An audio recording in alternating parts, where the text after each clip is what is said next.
So let's get started. Okay. Growing up, did you play any different sports, or like was lacrosse your main go-to? And like, when was the first time you got into lacrosse? Definitely growing up, I played a whole ton of sports. I wasn't very good at a whole ton of them, but lacrosse I started in third grade, and I just happened to be pretty good at it. As soon as I picked it up, it was kind of weird because it has to do with a lot of coordination, like being able to catch and throw a ball, scoop it up. So it's kind of weird to think that I became so good at it early on in life. I would say by fourth grade, I was able to catch and throw pretty well. Um, but growing up through high school and middle school and things like that, I tried swimming, field hockey, volleyball.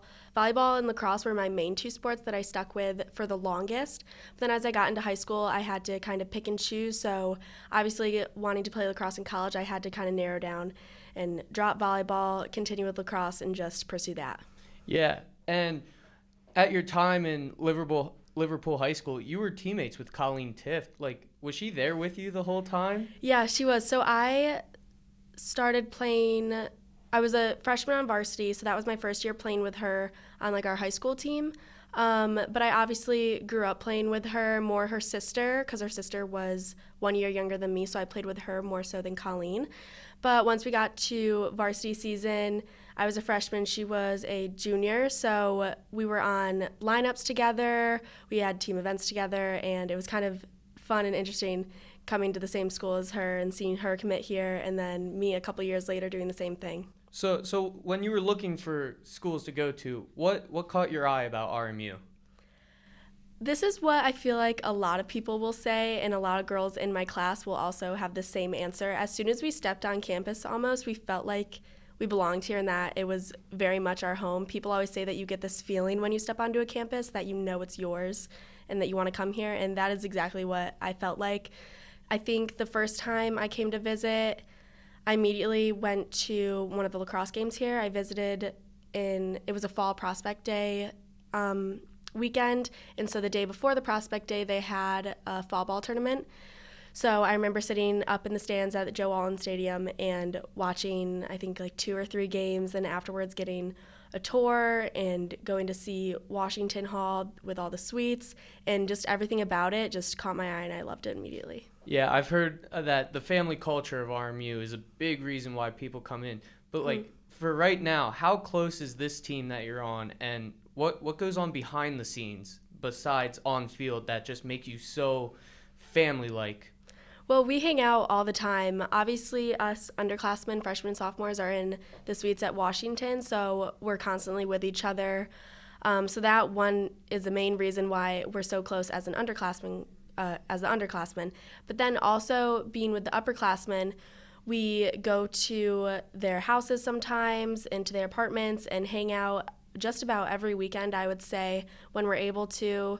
We do tailgates with each other. We go to other games together. So we don't just hang out on the lacrosse field, which is really nice. We get to know each other in the beginning of the year, and then that just continues to grow throughout as we hang out with each other more. Yeah, and you guys are a very young team this year. A lot of freshmen and sophomores on there. Was there any upperclassmen, such as Colleen, to like take you under their wing and help you adjust to the college game? Oh, for sure. Colleen was definitely a big person for me, since she's basically been with me since middle school and high school and things like that. We grew up together, basically. So she was a big person to help me,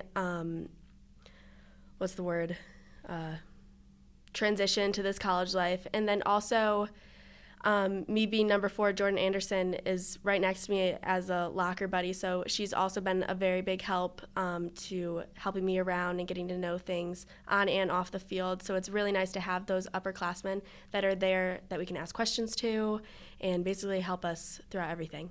Yeah, so let's get into on-field action. You're currently leading the team with 25 goals. Did you expect this coming into your freshman year of college, or? No, not at all. My dad has always kind of been there in the back of my ear thinking like, oh, this would be so cool to do this, to play a ton and whatsoever. But I never, not he wasn't putting pressure on me, but it was just kind of like a thought. And in the back of my head, I was like, that would be really cool, actually, to especially go somewhere where they do offer a lot of playing time to the underclassmen. There's so many freshmen who get in the game and everything. So it's nice coming here to get that opportunity. But I never thought that I would be coming here and have the leading points on the team or leading goals. That was just never a thought that crossed my mind. I always thought, oh, that'd be cool, but never thought it would actually happen. So you wouldn't have really a way to describe what's just gone right. It's just happened to fall into your hands and you're just there to convert, right? Yeah. Like I said, or what I say to a lot of people, I don't go into a game and think I want to have 6 goals and 2 assists and all this. It all just kind of happens naturally, just as everyone else's goals and assists come. You're just in the right spot at the right time and things like that, and it just happens to fall there. So in that Detroit Mercy game, you were actually 1 goal away from tying the all-time record for most goals in a game by a freshman. Mm-hmm. Did that not cross your mind? Or I had no idea about that until after the game. I had no idea that was even a thing. I think I read it somewhere maybe a couple days after. I can't remember where. But then someone brought it to my attention. I was like, oh, I didn't even know that I was even close to that. Yeah. And so with the numbers that you're putting up now, do you feel any pressure to keep up this pace, or are you just going with the flow? I'm more so just going with the flow. I think the good thing about having so many girls on our team who are scoring, you look at our box scores and there's like 6 to 10 different goal scorers every single game. So I don't really have that much pressure on me to try and, continue being like the leading scorer or anything like that. We have so many girls who can also do it. So if I have a game where I don't even score, there's maybe 5 or 6 other girls' names who are also on that box score. So the pressure on me there's not like it's pressure on one person. You could say there's pressure on the whole team. Obviously, everyone wants to score, but being that we have so many goal scorers, it really alleviates any pressure that there ever has been. So a lot of your teammates and Coach Silva have just talked about how well you contribute in all departments for the team. Is that what you build your game off of, or did you have to make some adjustments jumping into college lacrosse? I feel like even in high school, I was kind of someone who was all over the field. I've always played midfield and I did the draws for my high school team, offense, defense, obviously that comes with the midfield position. But coming into college, it was I wasn't expecting to really contribute to all aspects of the field. Obviously, as a midfielder, you do expect to do that. But then going in as the draw, I knew that we had other draw girls here. Jordan, obviously, with like leading draw controls, which is insane. But knowing that we have other girls, so I didn't really think I would have to step up in a position to, take as many draws as I have or anything. But it's also nice to have other girls to look up to and also observe like how they're playing. Like I look up to Jordan so much on the draw. So then when I do get a chance to go in on the draw when maybe we just need a break or something or change it up a little bit, it's nice to kind of do what I've done in high school and carry that into the college game, if that makes sense. Yeah. So you guys unfortunately went 0-6 in non-conference play, but you guys had a very tough non-conference schedule. Was that hard to jump in and face some like really tough opponents like Ohio State, UMBC, Liberty, Cincinnati? I think our main obstacle with that was just looking at scores of those teams against other games. Obviously, it's going to be hard to jump into Ohio State, our first game ever this season. So that's always going to be difficult playing a big team. But that ultimately got us ready for the rest of the season, and we got film on that game, so we immediately got to see what we had to work on. And then looking at teams like UMBC and Cincinnati, I think we didn't realize how close that those games could be, and especially with UMBC, we were down by 1 or something at the half. I think we surprised ourselves almost because we look at their scores with other teams that they've played that have maybe played us and maybe we haven't done too well. And so I think we get in our heads a little bit about those non-conference games. But then actually starting to play, and again with Cincinnati, it was a close game for a majority of the game, we realized we can keep up and we can do this. We have the parts and the people to be able to win those games. So I think if we were to play them again and get those another opportunity, we would definitely be able to jump on that and succeed. Yeah, and after almost every game, I talk to Coach Silva, and she emphasizes that you guys are such a young team and have a lot of learning to do. As a player, how far do you think you have come since day one? Oh, I've definitely come a long ways. I remember the first volleyball tournament that we went to. It was actually here, I believe, and I was terrified. And then when the first whistle went off and we actually start playing and everyone gets in, you realize it's just another game. And also it's fall ball, so it doesn't count towards like a record or anything. So if you mess up, yeah, you might think in your head, oh, I messed up, but nothing counts on a score sheet or anything. So it's just playing to get the nerves out and everything like that. And then coming into season, again, where games actually count towards things, my nerves just came right back, but my growth from fall to spring has definitely improved and been showing. I've become more confident with the ball. What else?